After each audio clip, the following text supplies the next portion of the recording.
Shalom shalom. Ya mugose ndabaramukije turi mu ganiro cy'ugwaruka gicano kuri Imamba TV. Ni papa teze muri kumwe mu kiganiro. Kandi umunsi ndi kumwe n'abatumire abakozi b'Imana, aba jeune, nyene abantu bazadufasha kuganira mu ganiro chat nza yuko ugwaruka dukurikirana bazodukurikirana mu nyuma n'abavyi bafise ugwaruka babisha kubafasha gutahura abana babo gutahura ubwenge bufasha abana babo kibatoye. Rero duhere kwidondora je naye jeje sanze muzi turazinanye n'abandi nabo samuzi mu yo canke bure mugabo bidondoko ko duhe mu kino ganyo tuyokorana mere ngaye buryo bwanje n'uburyo bw'iburyo bwanje. Yesu nashimwe cyane. Hama ku mazina ni Fani. Uno musi ndumutumire mu kiganiro cy'ugwaruka kuri TV y'Imamba. Ndabaramukije mwese. Nitwa Edi Inkuru Nziza. Nkaba ndumutumire mu kiganiro cy'ugwaruka gica kuri Imamba TV. Arakoze Fani, arakoze na Edi bemeye kubana turi mu kiganiro cyacu gwaruka. Mbere ko ndababwira icyo tugiye kuvuganako kuno munsi kubaza Fani na Edi mbega nk'abantu baba jeune murafise agatazirano babatazira aho hanze babita gute? Agatazirano batwita aho hanze kera baranita Edi Mutaalamu, ariko maze kwakira agakiza urumva ntibakibinyita. Ubu nitwa Edi de Gloire. Okay, tubwiye ngo akazina baduhamagara ni Fani Label. Ego Fani Label, Edi de Gloire. Hanyuma na Edi Mutaalamu atarakira agakiza. Hanyuma kwekira Label kubera iki Mutaalamu cyane cyane de Gloire bakora nyene bamaze kwakira agakiza Edi w'ubwiza mugabo kubera iki Mutaalamu? Mutaalamu sinzi cyo babikuye ko Label barikuye kwibowe. Okay, mutwaje ikibazo ciza. Kuronde rwanje no kwishura ati kubera iki Label. Okay, nuko ndi mwiza. Niyo mpamvu novyishura uko. Mvuze mbaye mukuri sinzi impamvu banyita Mutaalamu, ariko Mutaalamu n'umuntu nyene azi ibintu nka presque byose kandi abifisemo experience. Ariko igihe cyose kubera nari umuntu yitonda kandi atavuga menshi sinzi impamvu banyita gutyo. Okay, arakoze Fani Label ko ari mwiza na Edi de Gloire Edi Mutaalamu ko iba azi ibintu byinshi cyane. Mbere ko ndababwira icyo tuguno munsi cyo tugiye kuvuga kuno munsi, Fani akundiki ni njya akunda Fani cyane na Edi akundiki, kandi mucyo mugira ko mu mukino ihari ariyo football peut-être ariyo na tennis na horo kangiye kumbure je sais pas mu mikino ihari Fani akundiki Edi akundiki. Ku bijyanye no gufungura njyewe ndakunda inkoko. Umikino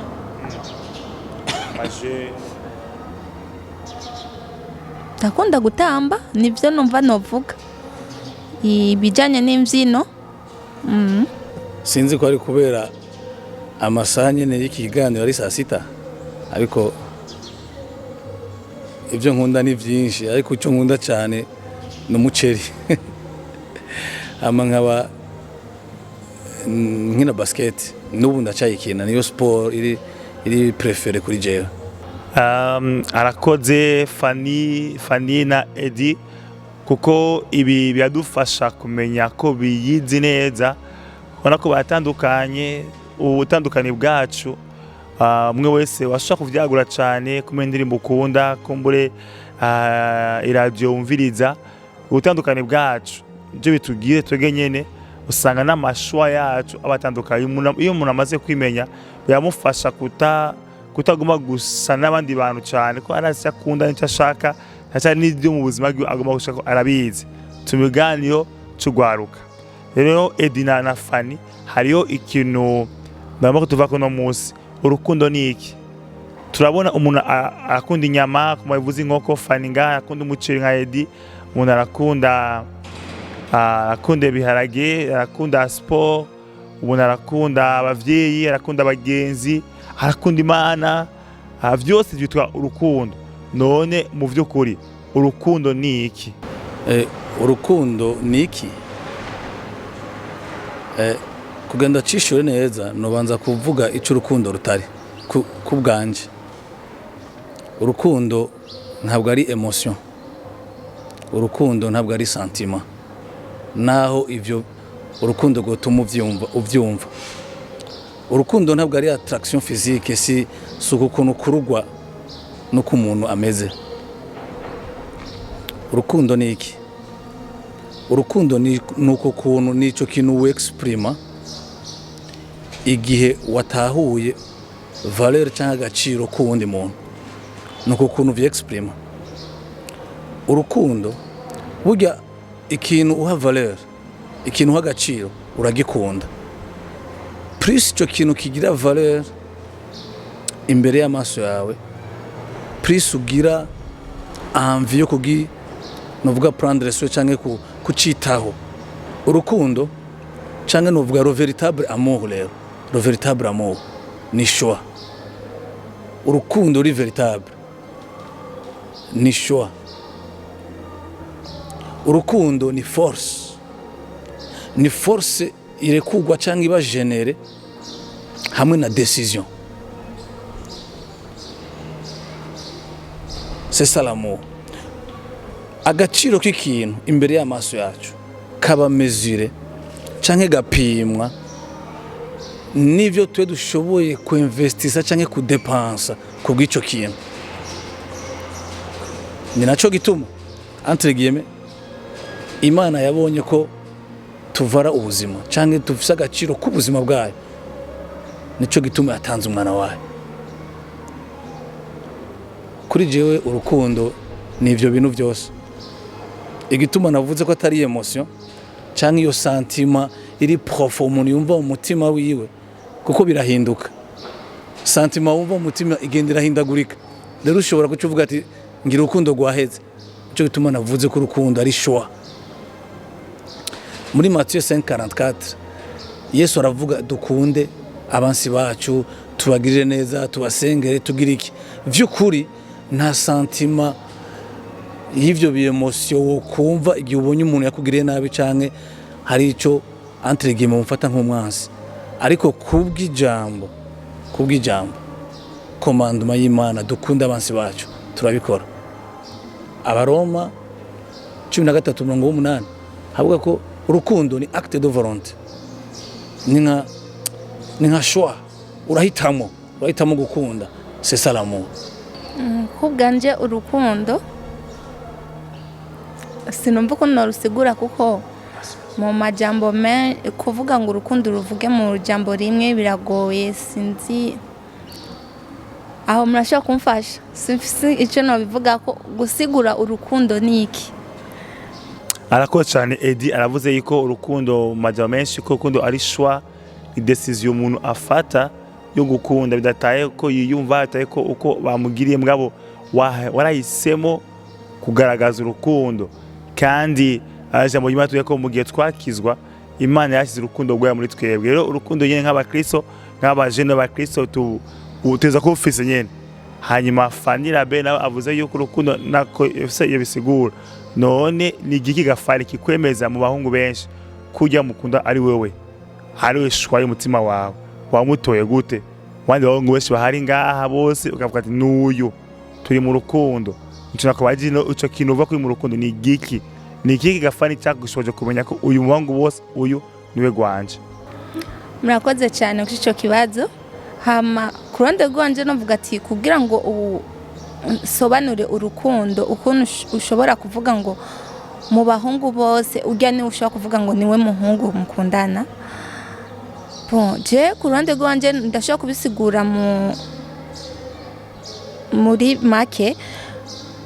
Murashobora kuba mwara abagenzi canke akaguhishuka akakubwira yuko yagukunze.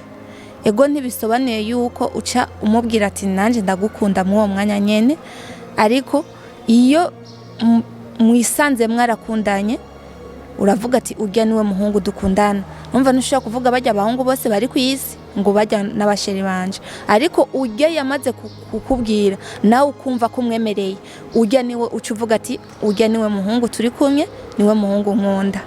Ego nuko navyishura.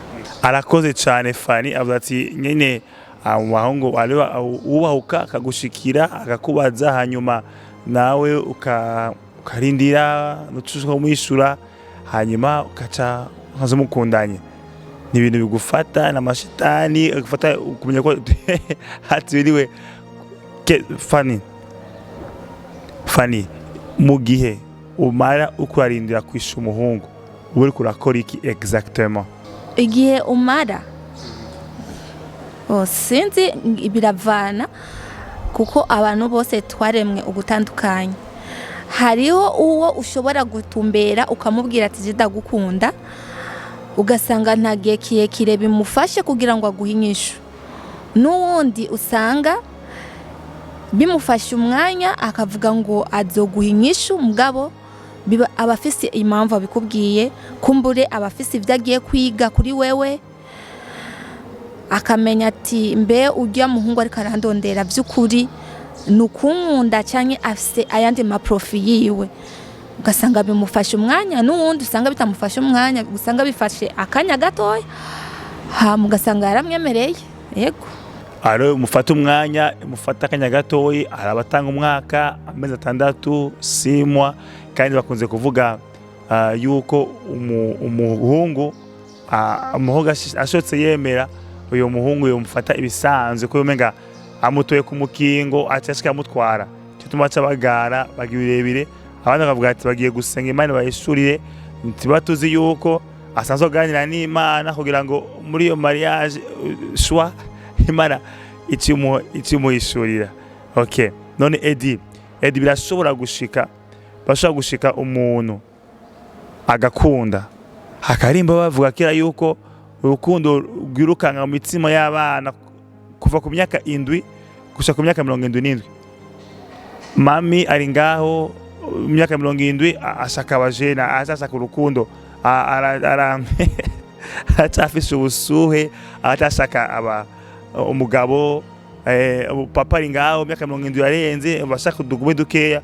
None duhere hasi Edi, ni ryari umuntu amenya, ni ryari umujene yomenya yuko hageze kaja mu rukundo? Hayamenya ryari ko umva ivyo bintu bifata gwe myaka 7 asaja mu rukundo wanyene ari bigwa biteye imbere cyane, imyaka 7 ni sawa, mwana wanje arakomeye, ni sawa kugawe umujene mugenzi wawe uwo muhanura iki? Yomenya ryari ko ataja mu rukundo? Ni ryari waje ati ni ryari umuntu yomenya ko hageze ko aja mu rukundo? Canke uto tuntu kakaririmbo bavuga na karimbo k'igifaransa ndibatse yuko ngo rukundo rusirikira kuva 7 à 77 ans, ariko n'urukundo rwaye bavuga. Sinibaza ko turi kuri definition imwe y'urukundo baririmba, parce que ni gwa rukundo bavuga ko batoryama, ni gwa rukundo bavuga ko batojya kuri urwo rukundo, ni gwa rukundo bavuga ko batobaho badafise uwo muntu. Ubwo nagusigo je ndiko ndavuga ubwo rukundo gutuma utabaho utamufise n'umutima, ubwo rukundo gutuma utaronka apeti, iyo sugurutse urukundo.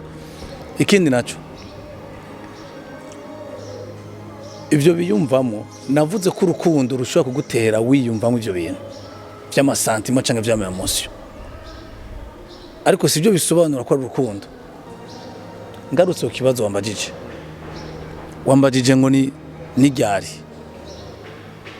Eske tufashe muri definition abantu bose bazi ivya copina canke fiancé canke n'ibindi bikurikira, ugiye mu rukundo kugira ushike kuki? Kugira experiment ama experience wumvise kwirigara canke wabonye muri telefone, ubona na technology zateye imbere, n'abana bato basigaye baja kuri telefone bakabona ibintu bitandukanye. Eske ugiye mu rukundo kubera abandi bana utanguranye 7e canke wiga muri primaire bafise abakopine, wewe ni usigaye ugomba wiratrape wishire ku mwanya? cyangwa ugiye mu rukundo ugira iki ushike kuki uje ibaze nk'ubu woca kubwira ati nk'abana bafite 12 ans 14 ans cyangwa 20 ans naho sishaka guhagarara ku myaka mugashaka kuvuga gusa yuko uwo wabwira ati genda mwibanire boja kubana rero umva so urukundo ni juste bya bindi bavuga mu gifaransa ngo du papillon yumva du papillon nyene tubuyona mu nda yumva ukuru nyene umenga yo yabiravye muri filme nka ziga filme z'igihindi cyangwa izi filme zindi za sorosore utambuka bakabona ukumva turirimbo urukundo ntirubaho rurya rukundo ntirubaho ugenda mwibarabara ukumva turirimba ukumva inaci biga ntibibaho rero ari ababijamo rero purabutira kwa bashike kuki je nibaza ko umuntu yoja mu rukundo kubera azi ko rutanda vero mariage arakeneye umufasha muga ntiyo kwijana yo wenyene arakeneye uwundi bajana muri ico gicapo Imana yamweretse canke iryo hishurirwa afise canke ubugombe bw'Imana ashaka ko bumutumbereza nico gituma akeneye umufasha akafata umwanya wo gupropose rero sinibaza ko utuntu twa gauche à droite aribyo twokwita urukundo.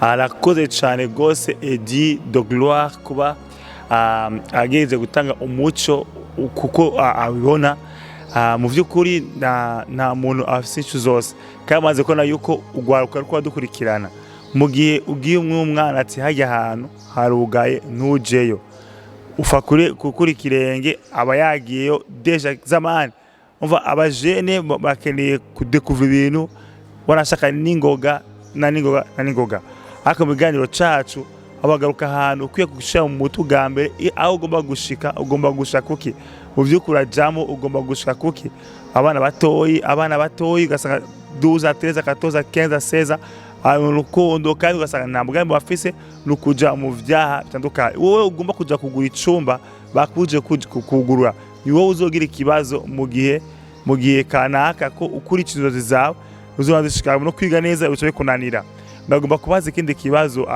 kuri Fani bishika ryari birakunda gushika umuntu aka wa muhungu naku propose nakugire kwa gukunda akakora amajete ayekana yuko uzovyibonera uzovyimenyera hoho nko mu gihe nk'ico nk'abantu bokwitwara gute urukundo wavuze ko utanga umuntu yakubwiye no mu gihe atakubwiye hoho ukabona amajete uwo ngundi umuhungu akoresha ubuhemutse ubucumuye.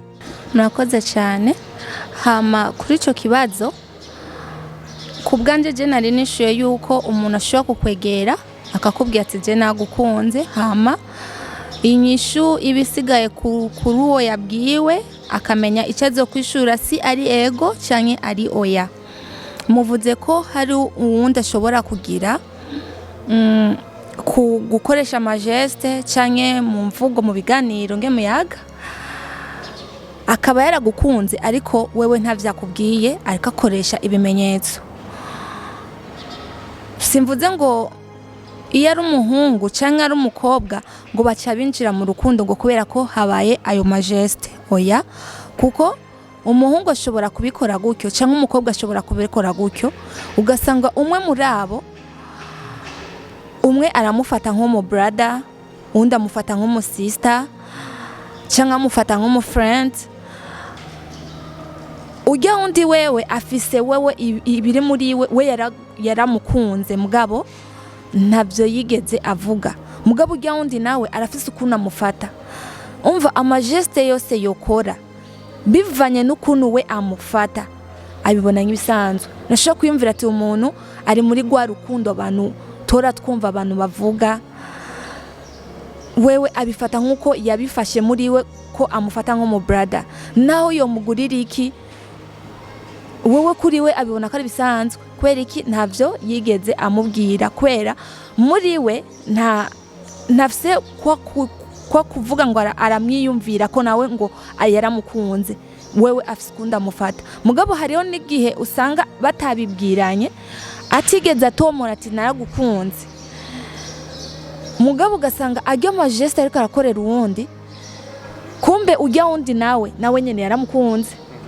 hama bakazosanga barabyisanzemo bose nta numwe yabwiranye n'uwundi ni ya majeste bije guhura kujya bavuga ati ngo ukubise warashaka kurira ukasanga rero urukura mukorera majeste kumbure waratinye kumubwira ati burya je nagukunze ariko nawe kumbe nawe yaragukunze plus umukorera bijya bintu bigaragaza ko umukunda nawe biramubamwo akumva bya vrai uyu muhungu arankunda mukaca muvyisanga niko no vyishura. Arakoze cyane Fanny. Nagomba kubaza Final Edi hamwe bose muramaze guhemukirwa mu rukundo hoho umukunzi wagwemukiye wosara?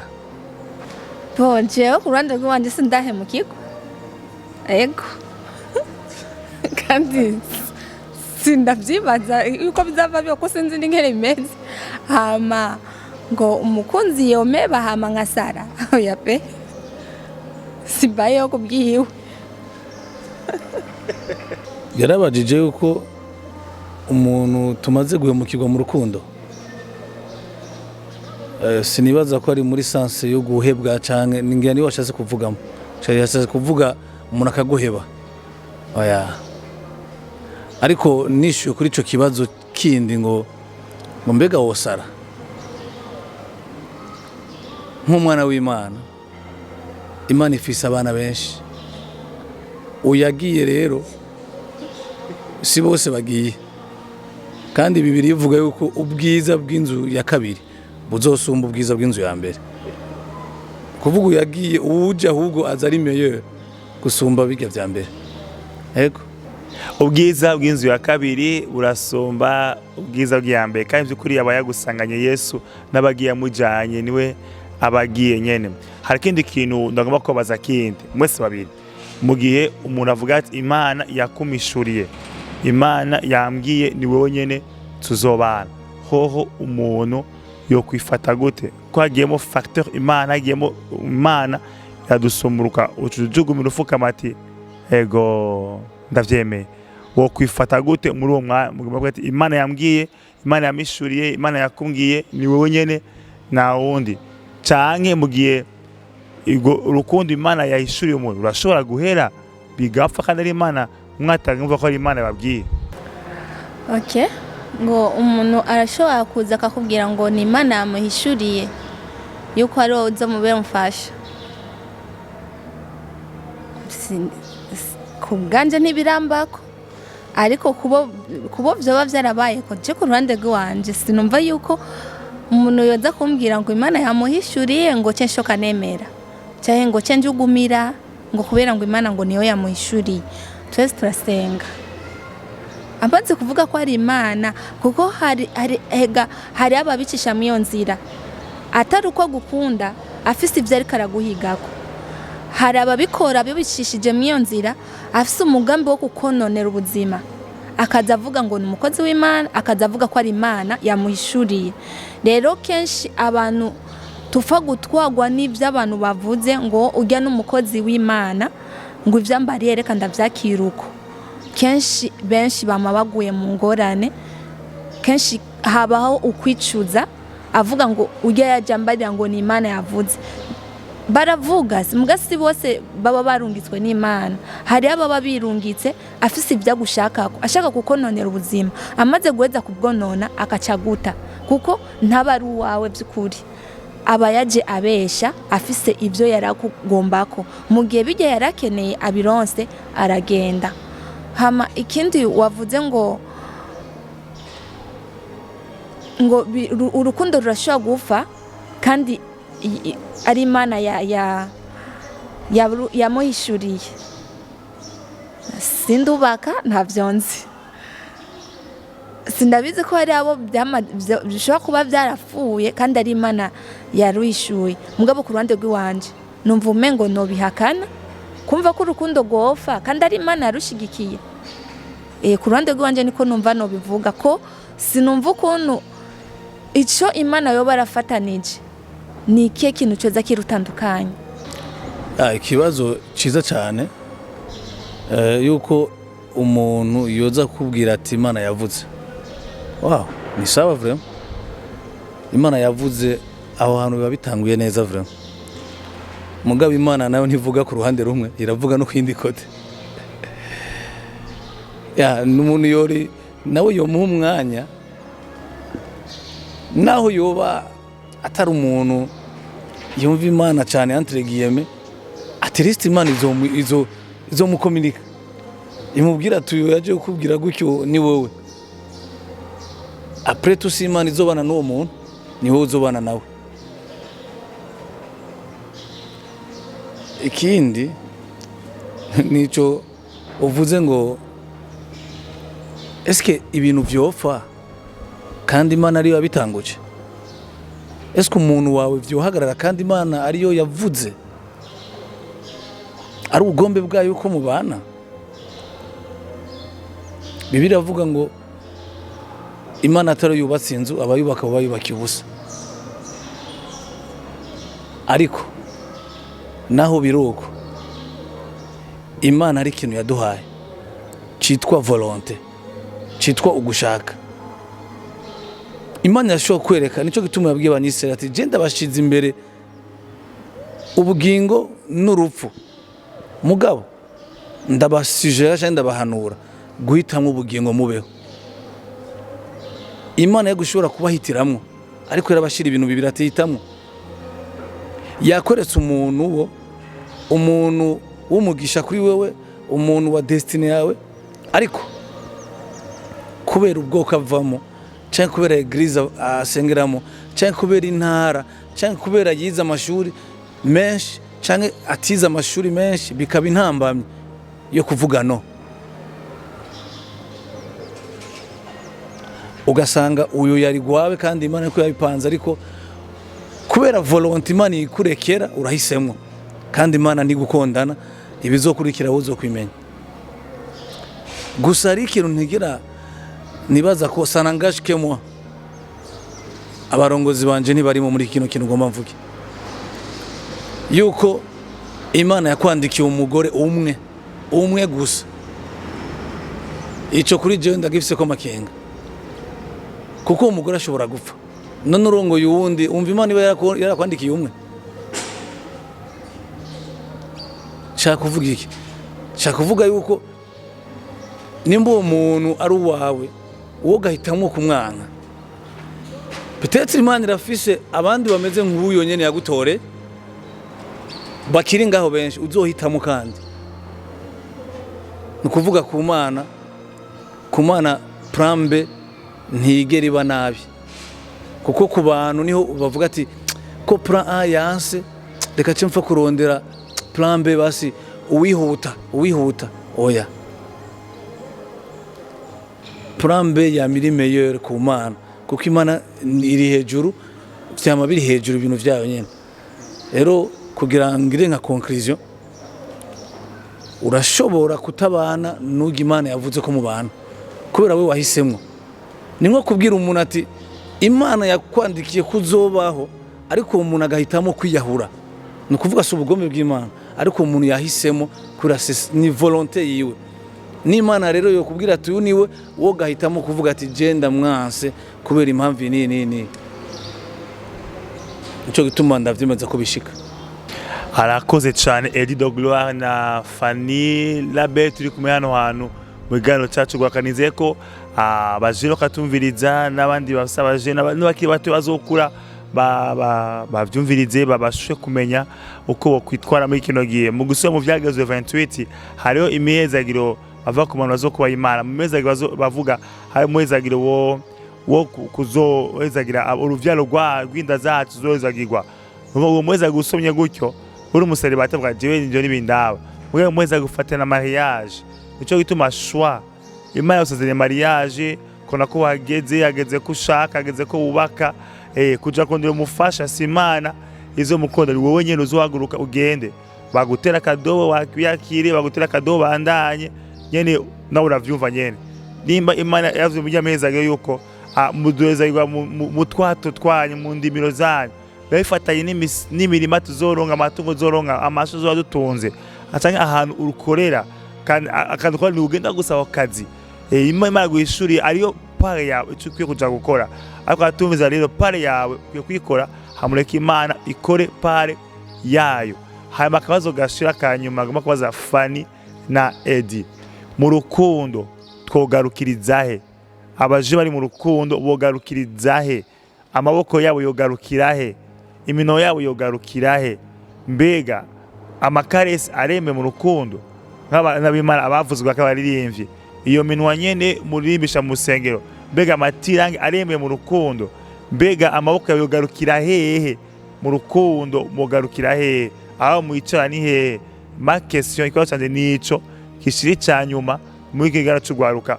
Fanny na Eddie, mwaza ko mu rukundo togarukira hehe? Murakoze cyane. Abajije neza ngo amaboko yogarukira hehe? Yogarukira Imana ivuga ko agarukira nyene.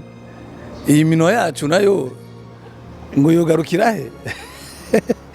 Mo ofete ikibazo byiza ngira aho bindi deba kubera nitokivugira ngaha muri minota isigaye. Ndibaza ko umurongo ikiganiro ngira zokorganiza yindi deba kuri kino kina amaboko agarukira n'imino igarukira. Ariko kimwe womenya icyo ijambo ry'Imana ritakurekurira atuka nawe urakizi. Icyo ijambo ry'Imana rikurekurira urakizi. So kora icyo ijambo ry'Imana rikubwira kandi ntukore icyo ijambo ry'Imana rikubuza. Okay.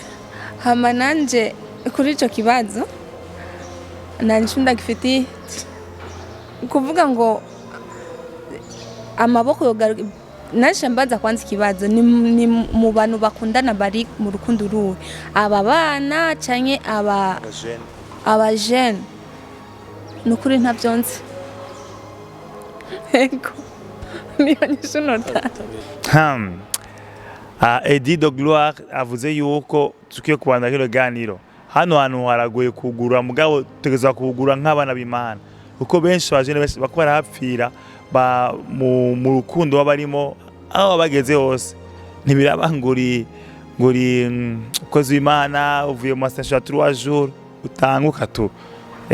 Rero ilimite mukindi gano tuzokurikira tuzobatumira Eddie de Gloire na Fanny, muzo mugaruke nga tuvuge amaboko agarukira nayo imino igarukira ku bana b'Imana mu rukundo. Nzi ko akajambo kanyuma Fanny yumva ubwira abajene bitahuye, abajene b'abakobwa bazi valeur yabo, bazi icyo bashaka, na icyo gira abajene bitahuye babwira iki muno mwanya? Murakoze cyane. Hama abajene bariko bakurikirana kino kiganiro nk'akajambo no batekerera nk'umujene amaze kwitahura, novuga ngo nomubwira ati courage. Ikindi naco uzi ico ashaka natori cabonye. Rero mugiye umaze kwitahura ni wowe wihesha agaciro, kuko umuntu atarabanza kwiha agaciro wenyene abandi ntibashobora kumuha agaciro. Ariko wowe umaze kwitahura ukamenya agaciro kiwawe, burya n'abandi barakabona. Ndashimiye Impamba TV n'uwarongo ikiganiro Teddy. Imana imuhezagire kandi kano cyagikenewe, naho hari ama question mwamwe twashize muri suspense kubera impamvu ariko nuko ikintu cyose kirafise inyishu biciye mu ijambo ry'Imana, kandi ndazi yuko dukoresheje manuel y'ijambo ry'Imana ariyo Bible izoduha umuco. Hama nagomba kurangiza mvuga ku muntu yitahuye, ku muntu amaze kumenya purpose yiwe, icyo yaje gukora hano ku isi.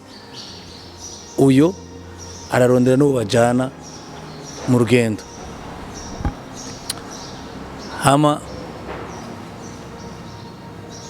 ivyo bakora byose abajene canke ugwaruka, mwamwe muyumvira ikintu kimwe, aho uzopasa ubuzima bwawe après ubu na hano habiri, ni paradis na enfer, ni mwijuru ni mu rudashira. Narahisemwo ariko amahitamwo ubu nayawe. Ivyo uzokora byose ntuzokwigere wiyumvira yuko biherera ngaha. hari ubundi buzima après. Kandi nkaba nifuriza umuntu wese guhura atarahura na samwati, guhura nawe abari kumwe nabo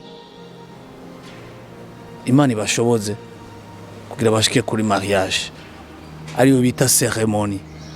Ariko ariyo mariage yo kubana together, yoyo n'ubuzima bwose. Ndabifuriza rero kwazushika kuri urwo rugezo, kubana ubuzima bwose busigaye, atari ya ceremony gusa ya wa munsi, ariko ari kubana ubuzima bwabo bwose nkuko Imana yabigenye nyene. Imana ibahezagire kandi Yesu abandanye yamamara ahantu hose, biciye muri wewe, biciye no muri jewe. Amen. Murakoze gose abadukwikaye mu kiganiro cyacu gwaruka. Fana tugiye ko uwuzi icyo ashaka natora icyo abonye. Edna tugiye ko amahitamo arahari, guhinduka birashoboka, bivana icyo wahisemo, bibi canke vyiza ubifisemo uruhara. Undi mugani bavuze yuko uwigize igitebo bamuyoza umwavu. Rero mwarahizagiwe cyane gose. Imana ikomeze kubabwiza ko ubuntu bwayo, komeze kora amahitamo menshi ari imbere y'amayira abiri, uko Imana abwiye Isaya ko nimwagira amayira abiri ijuru baturuka inyuma riti niyo nzira. Mukomeze mukunda Imana, mukomeze nk'abajene mugombe kumenya inzira z'Imana, mukomeze nk'abajene kumenya ko umwe yavuze ati ivyo Imana yavuze byose ntiyabishize mu marigara, ivyo yaguteguye byose nibiri mu bagenzi cyangwa mu bavyeyi bwabo, no kwibaza no gusenga izo gushira icyo gushaka ko. Amen, amen.